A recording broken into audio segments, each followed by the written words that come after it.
I have had more than one encounter with Trump, and that's why I tried to kill that son of a bitch, because he is a fucking monster. It's why I have not shut up about just how absolutely abhorrent he is as a human being, and that's why I tried to kill him. Yeah. Because I had decided, I had already seen enough other people die that in my mind I thought, well, they're just going to kill me too at some point, right? I'm not going to survive to be an adult from this. So in my mind, he was the biggest pile of shit that I had ever had to have any contact with. So I was going to take him with me. And how often did Trump assault you? Do you remember? I can remember two, just in and out, Mm-hmm. So that's why I remember him so clearly. I have had more than one encounter with Trump, and that's why I tried to kill that son of a bitch, because he is a fucking monster. It's why I have not shut up about just how absolutely abhorrent he is as a human being, and that's why I tried to kill him. Yeah. Because I had decided, I had already seen enough other people die that in my mind I thought, well, they're just going to kill me too at some point, right? I'm not going to survive to be an adult from this. So in my mind, he was the biggest pile of shit that I had ever had to have any contact with. So I was going to take him with me. And how often did Trump assault you? Do you remember? I can remember two specifically. A third one that I think, and I think I was around him more than just those 3 times, but only 3 times do I kind of remember. I can remember at one point him asking the people that were kind of running that party or whatever it was at that farm, he wanted to kill somebody. He wanted to murder somebody. And they said, hey, that's not this kind of party. You can't do that. And they, in lieu of doing that, they said, well, we've got some puppies. If you just want to kill something, we've got to get rid of them anyway. So I can remember him taking those puppies one by one, and like he snapped one of the puppies' necks. He cut one open and let it just howl and writhe in pain while it died. Held one under some water to kill it. He wanted to kill those puppies in whatever gruesome way, to experience, I guess, seeing them suffer in different ways. What his kink is, I guess, if you want to call it that, is watching people suffer. He likes to destroy people physically, mentally, during the process of the assault. That's why he stands out so much in my memory. And it's physical pain, and then it's also, degrading and all of that. But his thing was to just try to destroy human beings to the utmost that he could possibly do it, which is why I attacked him. Yeah, that's understandable. So, I can tell you this: the last one, okay, so this was after they had killed the Samantha, was the black girl that I made the one of the movies with. Yeah. And these were. Let me just ask a question, just to clarify. So when Samantha was killed, these were all of these parties at the farm or similar locations to the farm, where there was. It was multiple farms. Multiple farms. And usually it was parties. So there was individuals like Trump that were flown into the parties. And then and they would have like a building, a house, and they would usually have like a tent set up, and it was almost like a little, I don't want to say a fair. It wasn't that big. They didn't have rides or anything, but it was a kind of a coordinated deal, Sometimes they would have the bare knuckle fighting. That probably is how my dad got involved with these people, because you've got boxing and stuff like that on TV, but that's really all you had back in the 70s and 80s. The more the MMA type of stuff wasn't allowed, and these fights were a little more gruesome. They didn't fight to the death or anything like that, but they were bloody, and these were fights, and not just boxing. And so the rich people would pay to see that. Sometimes they'd have like a band playing, just like what you would expect at like a fair or something, So the rich folks would get flown in, associated with mm-hmm. Epstein, and they would pay to watch the victims fight. The victims were all underage, and would they pay to then assault the victims after the fights or during yes. the fights? And they'd pay to torture the victims and rape the victims. Yes. And kill the victims. But now some of the fights were adults. So if they had some big old country boy and some other guy, they would pay to see that.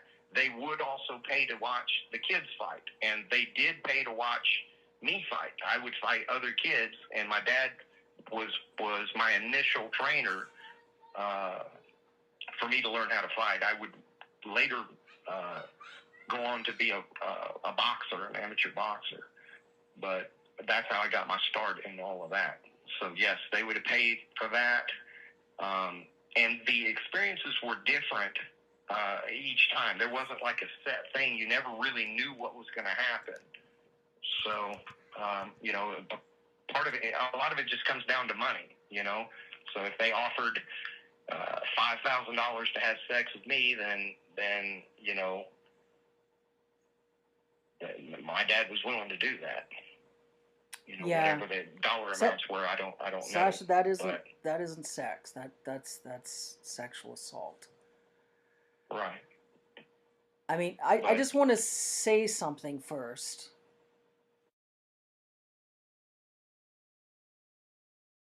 And they'd pay to torture the victims and rape the victims. Yes. And kill the victims. But now some of the fights were adults. So if they had some big old country boy and some other guy, they would pay to see that. They would also pay to watch the kids fight, and they did pay to watch me fight. I would fight other kids, and my dad was my initial trainer for me to learn how to fight. I would later go on to be a boxer, an amateur boxer, but that's how I got my start in all of that. So, yes, they would have paid for that. And the experiences were different each time. There wasn't like a set thing. You never really knew what was going to happen.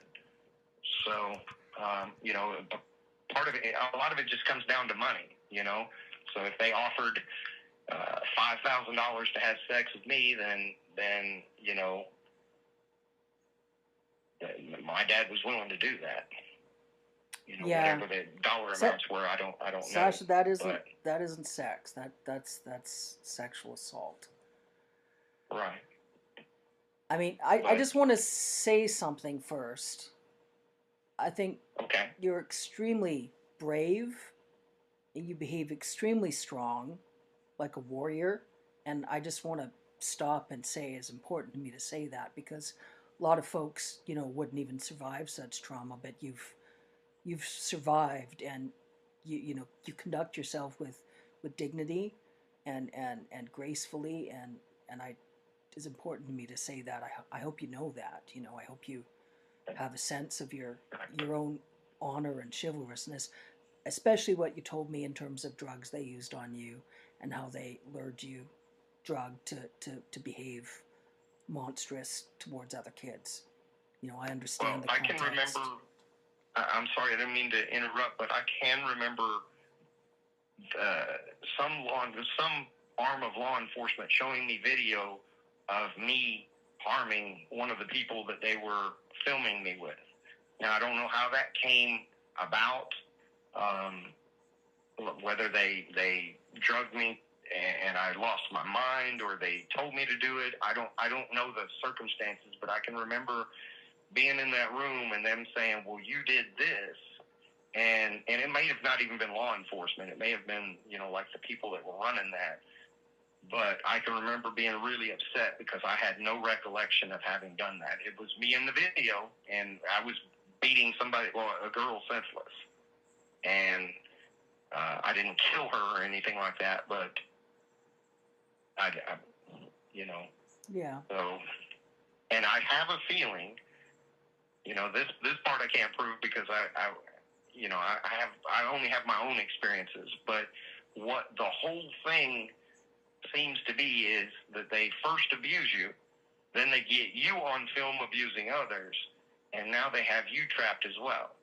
Yeah. So you can't talk about the abuse that they did to you. If they want you to be a legacy victim, somebody that they can use in the future, well, then they've got to get you on tape doing monstrous things to other people as well, because now they have the leverage to keep your mouth shut. Yeah, no, and you know what? You're exactly right. That's exactly the tactic. And the tactic is insidious because have you ever heard of the torture technique a lot of occult practitioners use? It's called inversion torture. Inversion magic isn't magic. Sorcery is just smoke and mirrors nonsense, deception techniques. But it's sort of inversion technique where to try to linguistically manipulate the victims to try to get the victims in a position where the victims doubt whether the victims, are good or not. Absolutely. And I think that's the case with a lot of the Republicans you mentioned. Like you said, Clarence Thomas and Lindsey Graham were at these parties. You can't remember if Lindsey Graham and Clarence Thomas participated. And it's sort of a question of, did they participate? Were they blackmailed because they were there, attended the parties, but they didn't participate? Can you tell me much more about Clarence Thomas and Lindsey Graham? I know the least about him. The only reason that I can remember him is because he was a black man. And I'm sorry, but that club is pretty much just white folks. So having a black person there was very unusual. So he stood out. But the only thing that I can really say is that I remembered him being there, and then I remember what a big deal it was in our household when he got confirmed onto the Supreme Court. Yeah. Because my dad was excited about that because of how high up he was. Now, I can't swear. I may have been assaulted by Clarence Thomas, but I cannot swear to that. If he did assault me, then it was not to the level of something that scared me to the point where I needed to remember it, if that's a good way to put that, which Trump rose to that, and Andy Biggs rose to that, and Jim Jordan rose to that because he was dangerous to me because I could keep most people away from me with my fists, but, he was a good wrestler, so, he scared me in that sense that this is a person that I can't, that I can't keep away from me with my fists. Lindsey Graham, I am fairly sure he has assaulted me, but I just can't put my hand on a Bible and swear to that. Yeah. I know that he was there. I can remember it. He just like Jim Jordan, he has very distinct mannerisms, and his voice is a little unusual as well. So I could remember his voice, I could remember his mannerisms, and then obviously how he looks. So I can put him there, but I can't say he did this or he did that exactly. I just can't. Okay. So I wish that I could provide more information on that because I think some things went on, but that's just not enough for me to point a finger and make an accusation. But he was there. I can tell you that. Yeah, well, that's enough. And I know that, some sorts of interviews we can look at a different time to see if there is any more information you remember. But what you do remember, I just want you to know what you remember to know, that what you remember is extremely important and is extremely helpful. I know you want to be able to remember more, and the memories are in there. And, I just want to approach the situation delicately because, you've been some of the other memories are just vague. I can, and I have been very careful too not to reach out further, because there are some other names that I could mention that I believe were there, that I know for a fact that my parents talked about, but I don't have a clear enough recollection of anything. Like, I can tell you 100% sure that they talked about Vladimir Putin, but I do not believe he was ever at one of those parties that I was at. But his name was brought up more than once. During extremely helpful. I know you want to be able to remember more, and the memories are in there. And, you know, I just want to approach the situation delicately, because, you know, some of the other memories are just vague. You know, I can, and I have been very careful too not to reach out further, because there are some other names that I could mention that I believe were there, that I know for a fact that my parents talked about, but I don't have a clear enough recollection of anything. Like, I can tell you 100% sure that they talked about Vladimir Putin, but I do not believe he was ever at one of those parties that I was at. But his name was brought up more than once. During the 1980s? Yes. Okay. Vladimir Putin, I don't know even when he ascended to the presidency, but I remember the name because it was so unusual. Now, at that point, he may have just been, you know, one of the Russian oligarchs or whatever, but his name came up, and I remember it just because it's an unusual name, Vladimir Putin, you know. But I don't believe he was ever there. So that is like, I don't know, there are other names like that too. Okay, well, let's talk a little bit about I Putin remember more. Clinton's name being brought up, but I don't ever remember seeing it. So Clinton was mentioned, but you never saw Clinton. Not that I can recall. And that's another thing too. I may have had interactions with additional people, but during some of them, I was so drugged out of my mind, I don't really remember what happened. You know? Yeah. When you heard them talk about Putin, so it was at one of the parties at one of the farms, do you remember what they were saying about Putin? Just that he was some sort of like foreigner that was very important. I didn't know any more. You know, the name was just unusual, and they mentioned his name. You know, they kind of had fun saying his name. You know, Vladimir. You know, does he like to go by Vlad or this or that? But the meeting with that person, I don't think ever materialized. I think it was just something that was discussed and never happened. Now, if he has other connections, you know, and he very well may, that's possible. But I can just remember at those parties, there were people that had strange accents. Mm-hmm. But that's it. That's all I could say. I couldn't point and say, well, this person was from Spain or this person was from Portugal. I have no idea. But what I do know for a fact is not every person at those parties was American. Yeah. I know that's not a lot, but I only remember what I have a question.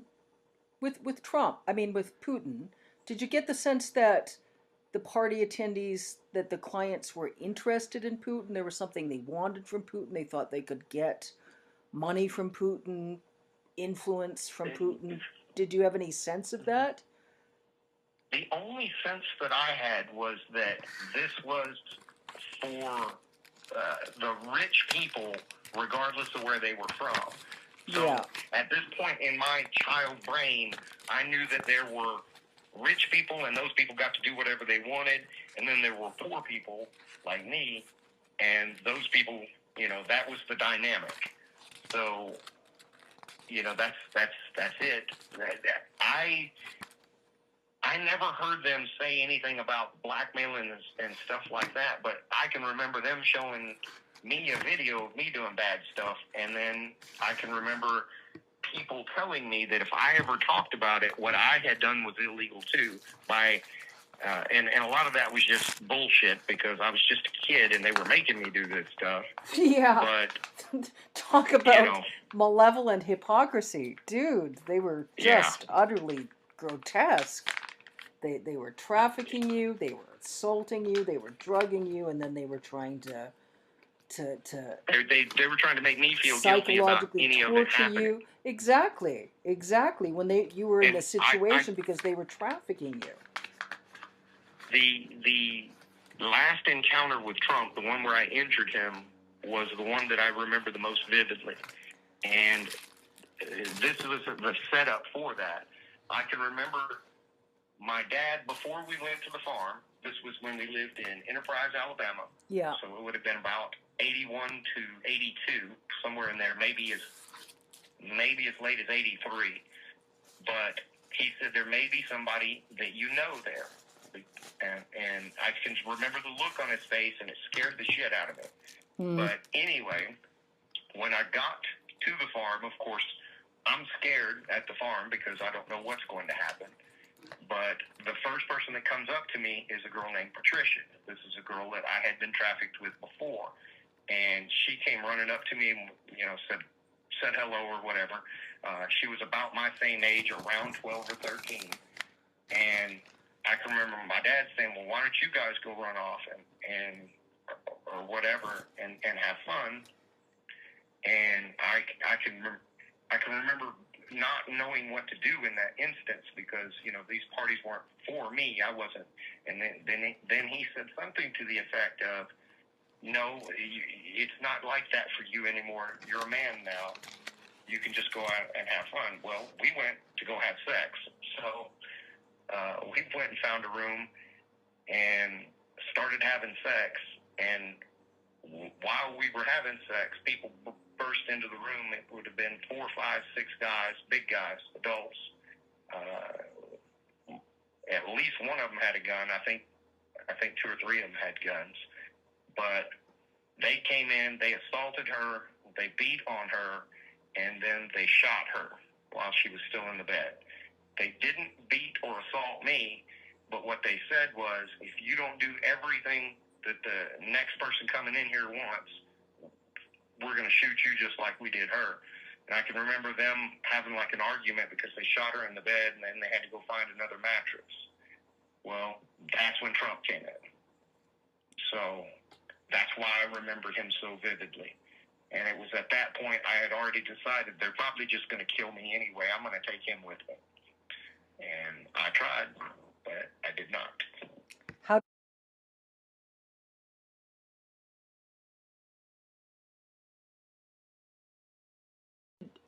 How did you... So, obviously Trump was extremely violent. Trump's yes. a sadistic psychopath. When Trump assaulted you, so sexual assault and physical assault?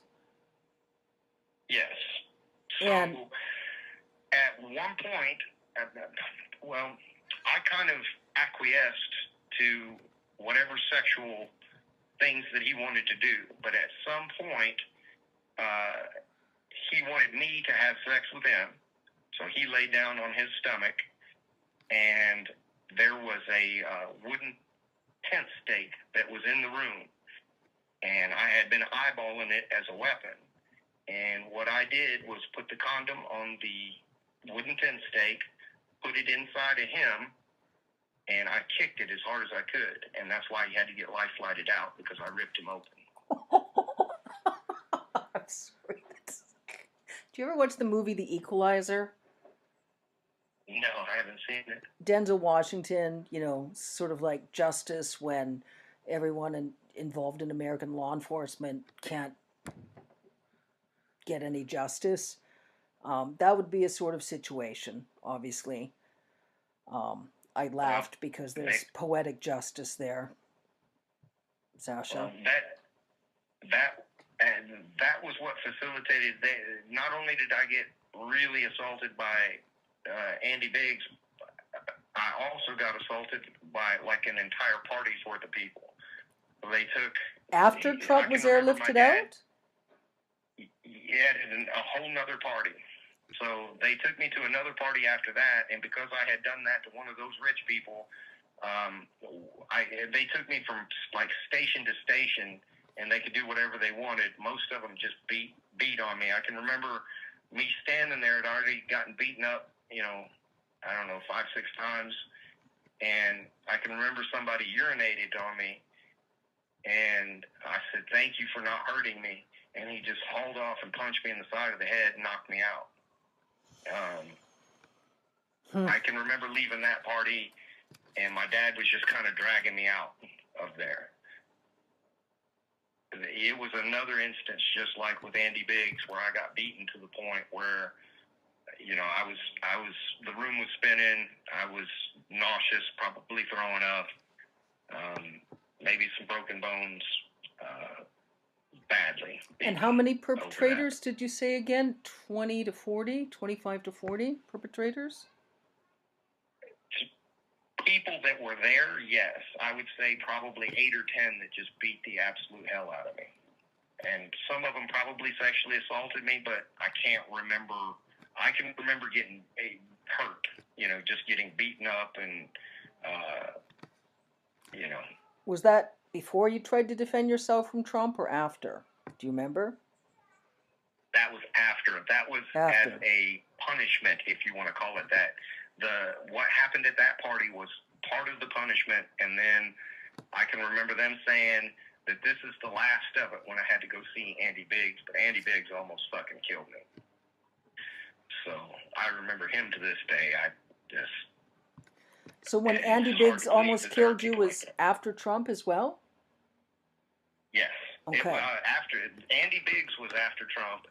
The party that a whole bunch of people assaulted me was after that, and then the last one was Andy Biggs, and then I can remember my dad saying no more. I can remember him even kind of breaking down a little bit, like psychologically, because I guess the repeated watching me just get destroyed by people. You got to understand, it's not like boo-boos and Band-Aids. They were breaking ribs and really hurting me. I've got like a deformed rib cage to this day. No, sounds like they were trying to torture you just to the point of death, to punish you and to send a message. They tried over and over again to hint to me to get me to kill myself. Yeah. And I can remember thinking, there's no way I'm going to kill myself because that's what they want. So, I kind of survived some of that just out of spite, to be honest with you. There's really no other way to put it, but I wasn't going to. I can remember hating my mom so much that I just did not want to give her the satisfaction. Yeah. She, as bad as my dad was, Mary Lynn Riley was even more evil. Her thing was sexually torturing me. So, and she enjoyed sexually torturing Samantha when they went and got her.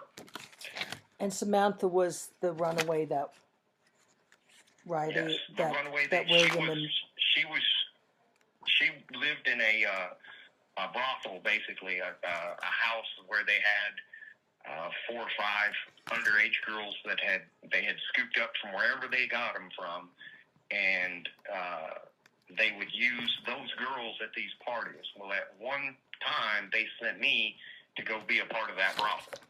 So that's when I made friends with Samantha, Patricia, and Sarah, and those are the only 3 that I can remember their names. But Sarah committed suicide, Samantha was tortured to death, and Patricia was the girl that got shot in the bed before Trump came in. Did Patricia die? Oh, yeah.